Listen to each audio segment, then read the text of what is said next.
Você já deve saber que em junho de 2019, o governo aqui do Rio de Janeiro sancionou uma lei que proíbe a distribuição gratuita das sacolinhas de mercado, aquelas clássicas sacolinhas brancas, para todo mundo. No lugar dessas sacolinhas, eles colocaram uma sacolinha verde, de um plástico verde, que eu acho esse nome péssimo porque induz ao consumidor a achar que esse plástico verde é da natureza, ou melhor, que ele vai ser compostado ou que ele vai ser biodegradado. Pensa que nos primeiros 6 meses de implementação da lei, quando a sacola ainda não estava sendo cobrada, porque ela começa a ser cobrada agora em janeiro, a gente já evitou a distribuição de 1 bilhão de sacolinhas. Então fica aí comigo, se inscreve no canal, que eu vou comentar os comentários que vocês fizeram por aqui ou no Instagram acerca desse tema, que eu acho que é o mais popular e polêmico do Menos um Lixo. O que fazer na vida sem a sacolinha do mercado? Outro comentário. Tem que ver essa lei. Cobrar do consumidor não é uma coisa boa.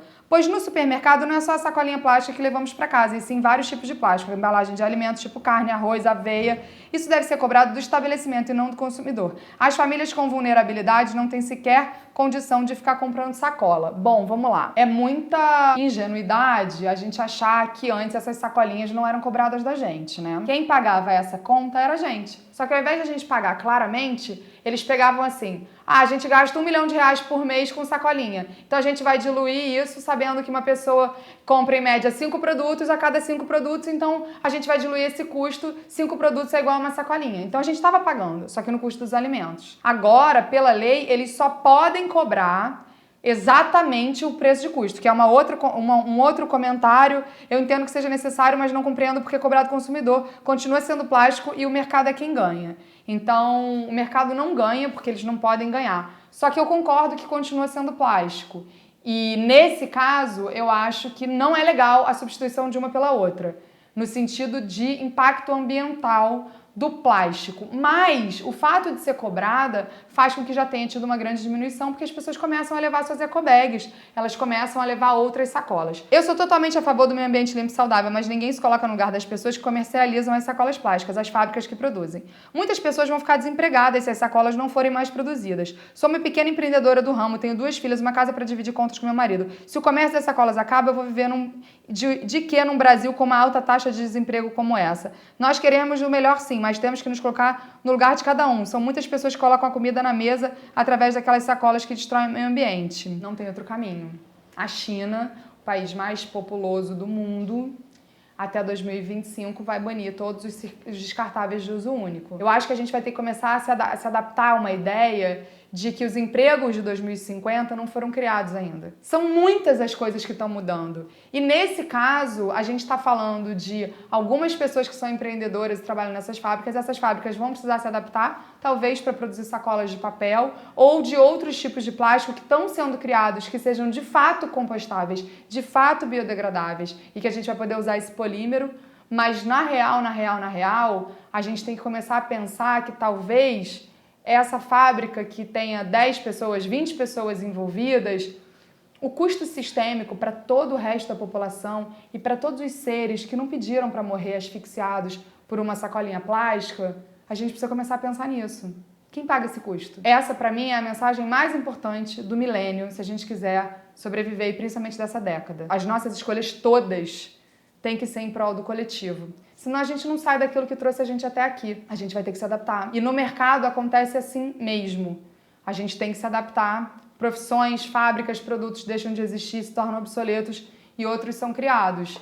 Então, infelizmente, eu não tenho outra resposta senão que a gente vai ter que sim mudar algumas fábricas, algumas matrizes, a matriz energética.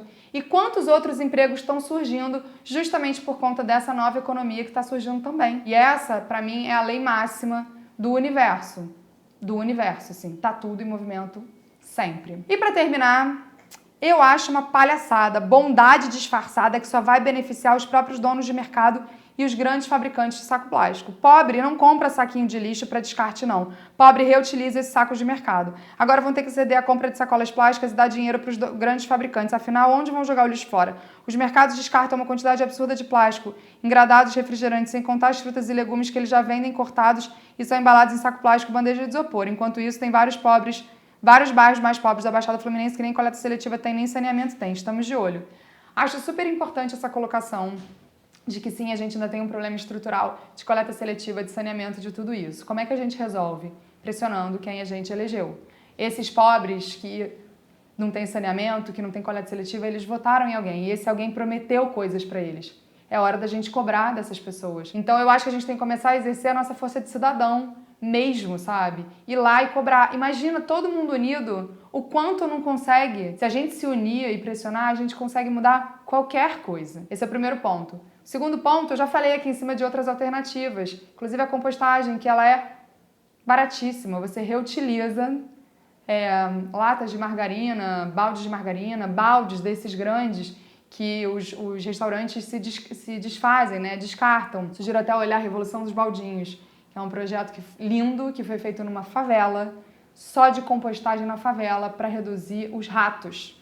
Porque mesmo com saquinho plástico lá em Florianópolis, a quantidade de ratos era enorme por conta do lixo descartado em qualquer lugar, na favela, que tem muito mais problema de coleta e eu sei disso. E o saquinho, justamente nessas comunidades, é o maior causador de enchente. Então eu gosto sempre de lembrar que Bangladesh, um dos países mais pobres do mundo, foi o primeiro país do mundo a banir saco plástico, sacolinha de mercado. Por quê? Porque as pessoas jogavam em qualquer lugar, tinha problema também parecidos com o Brasil, né, de coleta, das pessoas jogarem no rio e tal, começou a entupir bueiro, teve uma enchente épica em Bangladesh que matou algumas milhares de pessoas. Depois desse dia o governo falou, não, se a gente não tem responsabilidade no descarte dessa sacola e não tem uma estrutura no país ainda, a gente não pode deixar as pessoas morrerem e os animais morrerem. As enchentes muitas vezes são causadas por esses mesmos saquinhos. E aí eu não preciso nem dizer quem se prejudica mais. Então, de novo, gente, eu tô aqui dizendo pra gente trazer um olhar sistêmico. Não é a única solução, não é. Deveria ser um saco de fato compostável e biodegradável no lugar desse? Deveria. Eu também acho. Parte boa dessa lei, diminui o consumo. Zera, ainda não zera, mas já diminui. A outra parte é que a gente vai ter que usar a nossa criatividade.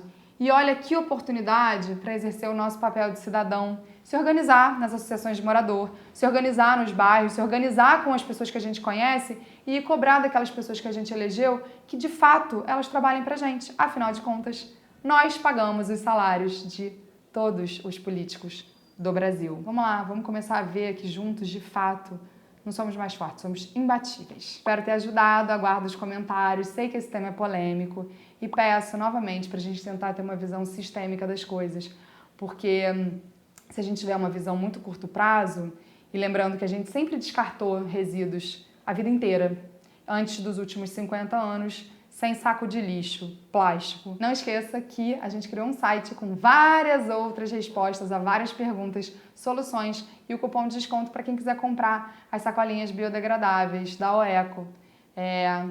Eu curto muito e, enfim, é um comecinho. Tchau, obrigada.